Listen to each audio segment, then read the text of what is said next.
Opposition का मकसद एक ही होता है कि किसी तरह उनकी चोरी उनको एक NRO दे दे। बस एक वन पार्ट एजेंडा है। जब से हम इक़्तिदार में आए हैं पहले दिन से ऑपोजिशन ने मुझे तकलीफ नहीं करने दी और सिर्फ ब्लैकमेल करने के लिए कि किसी तरह मैं प्रेशर में आऊँ।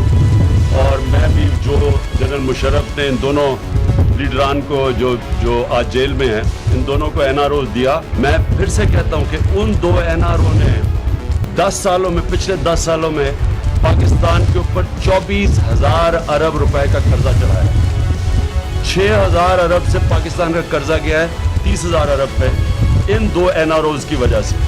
वो और जब वो वापस आए उन्होंने और भी, क्योंकि उनको तजर्बा था चोरी का, उन्होंने और खुल के चोरी की और किसी ने पकड़ने के लिए जरूरत नहीं थी। अपनी नैब थी, अपनी FIR थी।